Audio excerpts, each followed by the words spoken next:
لو جه قال لك البولند سوكت ات ايه مثلا، يبقى انا عندي ثلاث مجاهيل عند ايه اكس واي واي واي زد. يبقى في ثلاث ردود افعال ما اعرفهمش، واحد على اكس اسمه ار اكس، وواحد على واي اسمه ار واي. امنع الكلام، امنع الكلام يا باشا.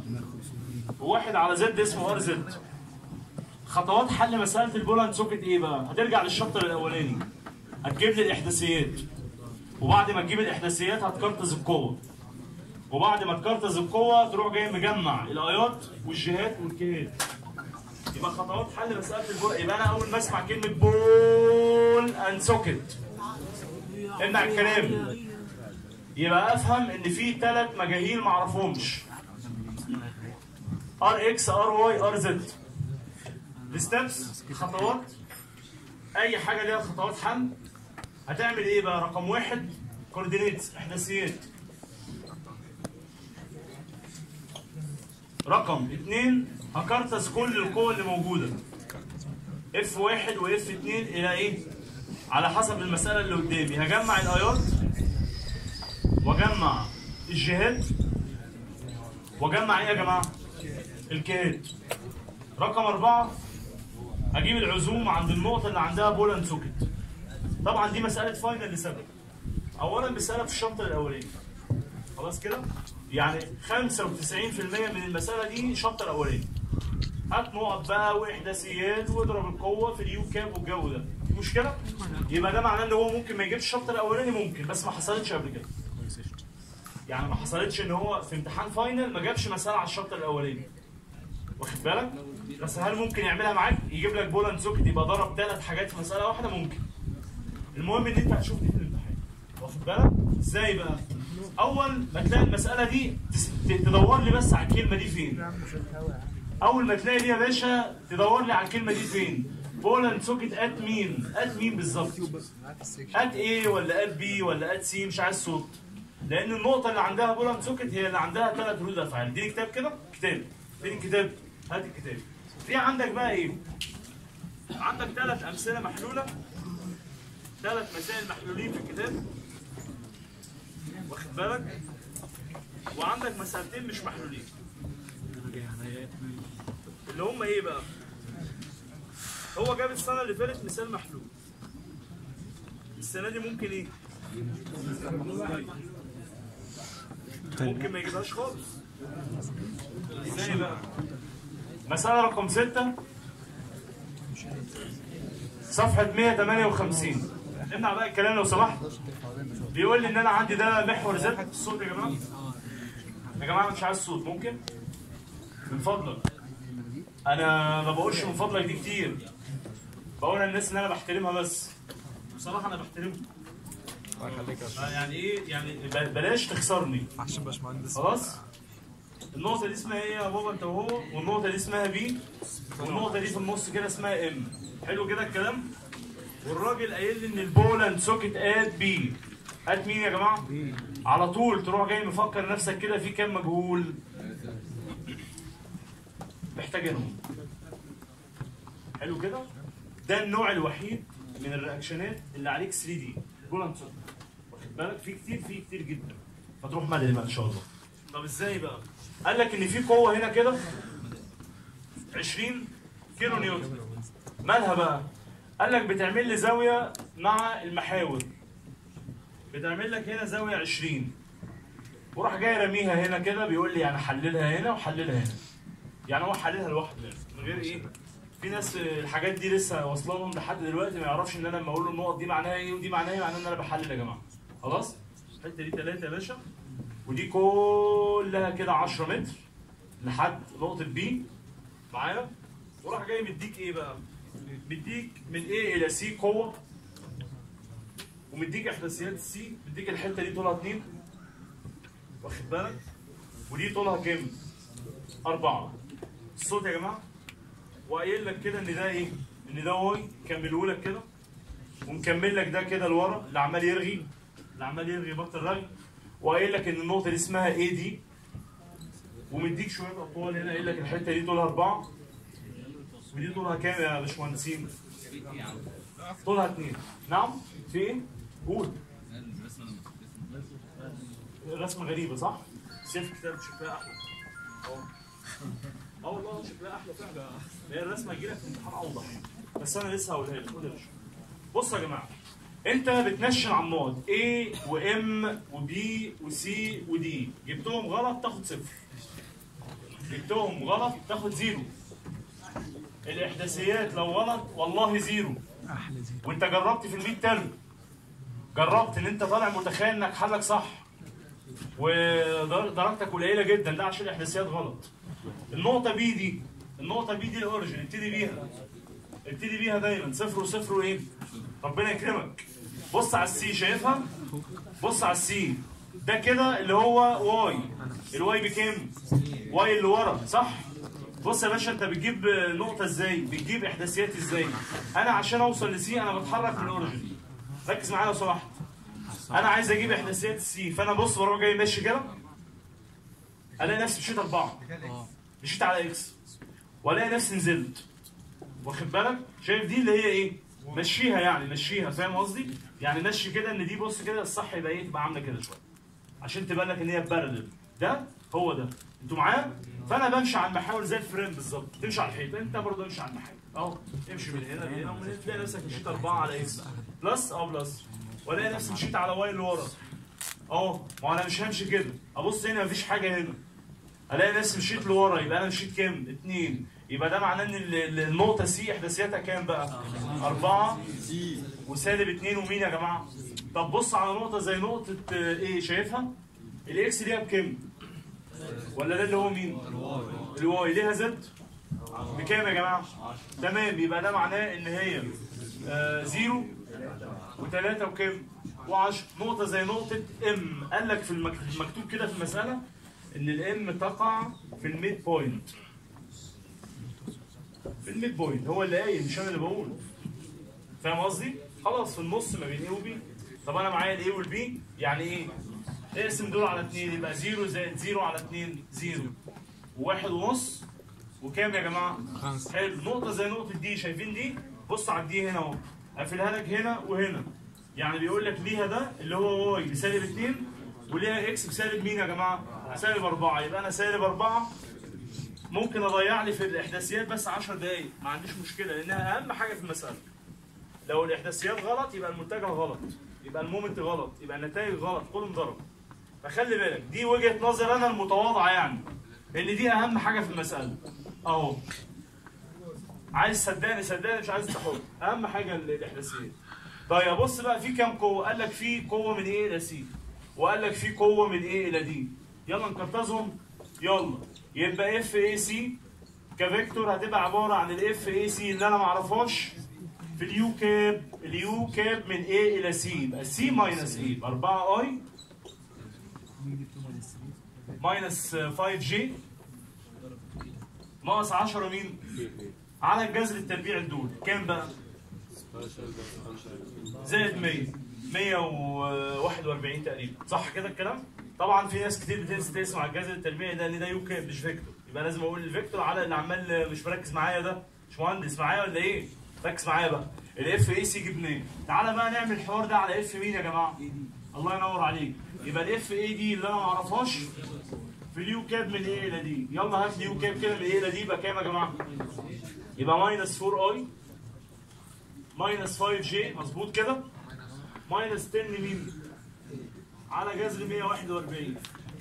شايف القوه ال 20 دي؟ خلي بالك بقى اللي ما كانش فاهم المساله، بتعمل لي مع ده، خلي بالك ده بيوازي مين؟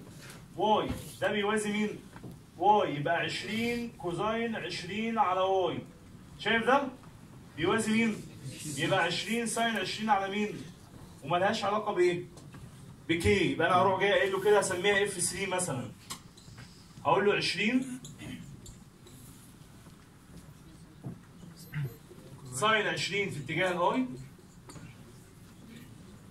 اتجاه مين يا جماعه؟ الجي. في قوه ثانيه موجوده؟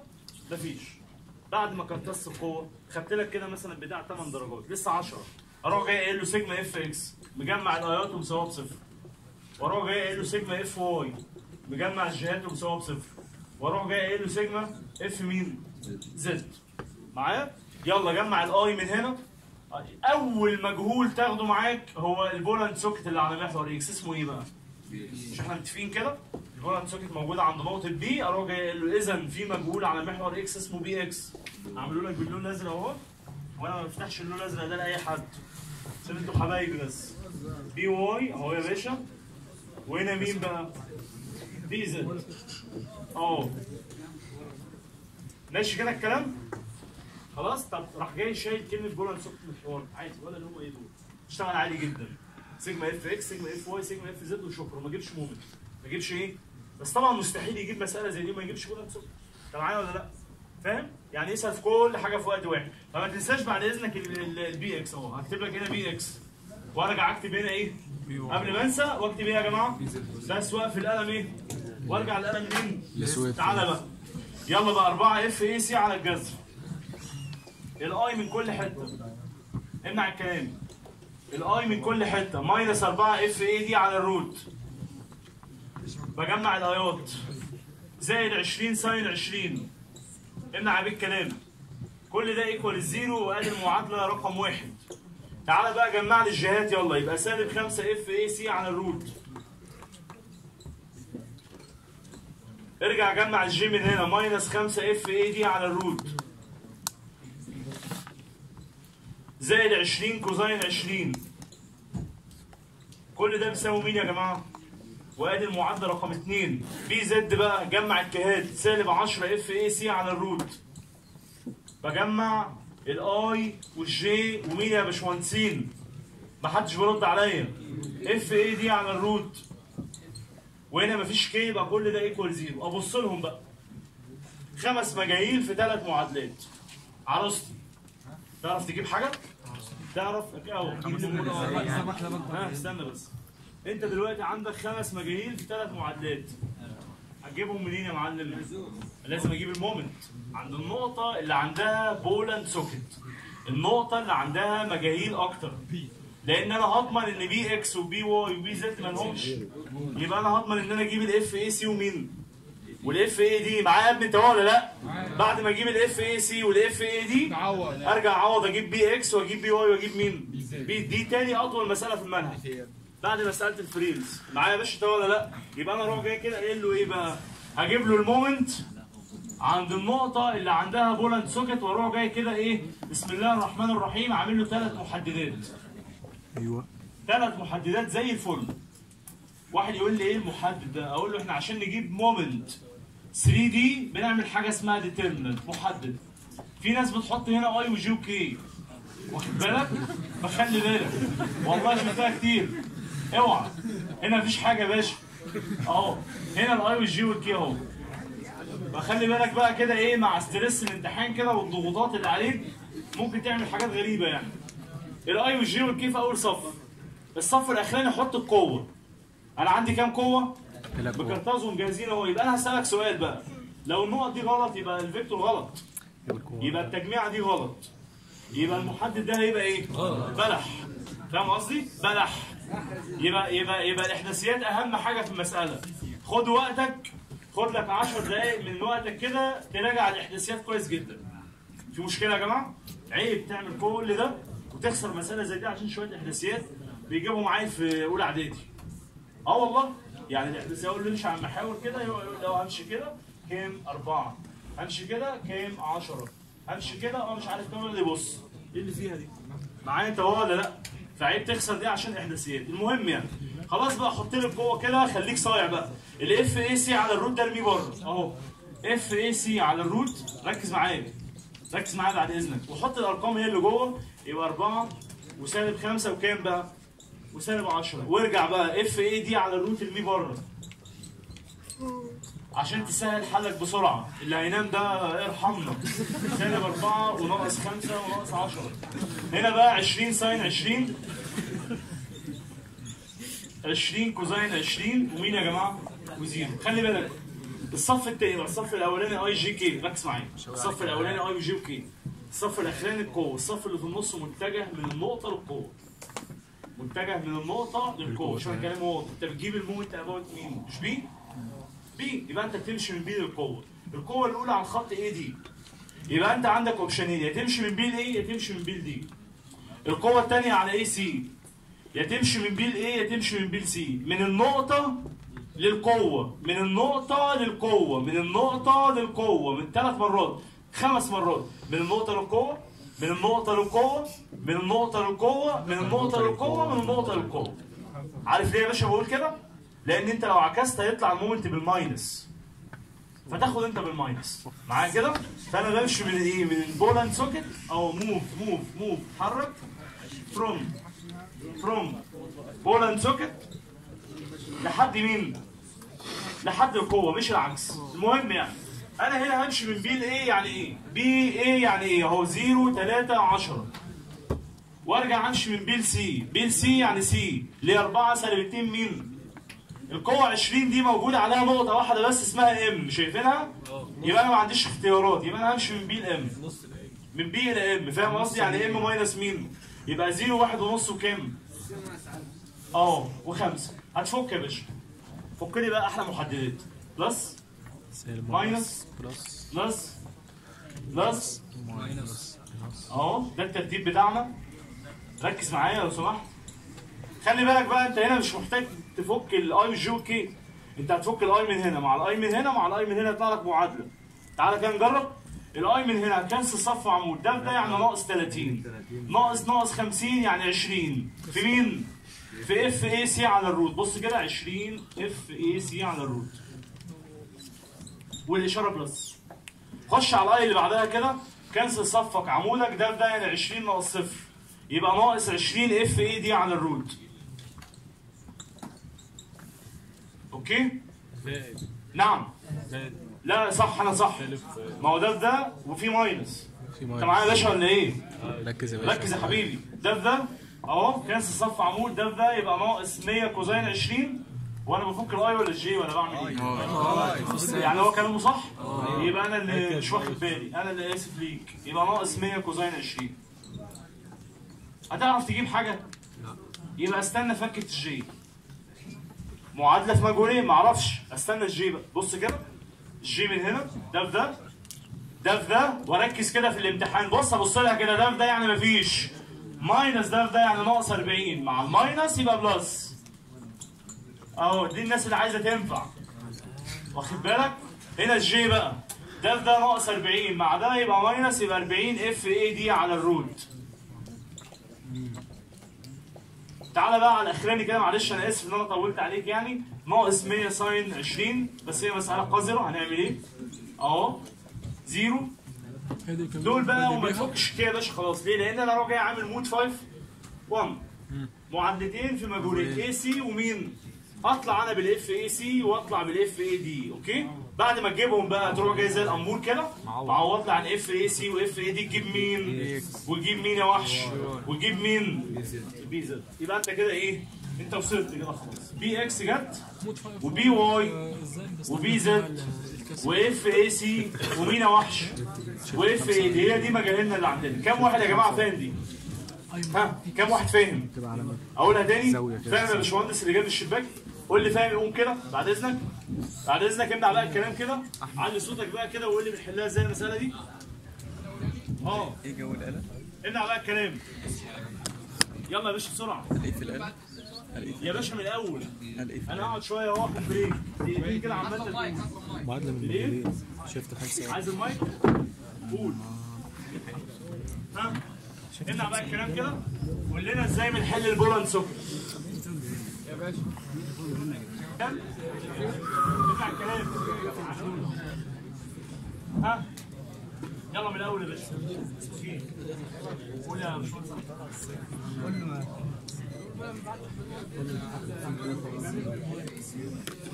يا باشا من الاول. هو عارف ايه اللي انت فهمته؟ دخل بقى جوه الميه. هتعرف تشرح ولا تقعد؟ مين اللي يعرف يطلع يشرح؟ مين فاهم؟ امنع عليك كلام انت وهو. امنع على بابا الكلام. مين فاهم المسألة دي؟ هو انا قاعد بكلم نفسي؟ انا بس مين فاهم المسألة؟ كام واحد؟ ها؟ فهمت؟ اشرحها لي بقى من الأول. يلا يا أحمد بيه. هو لسه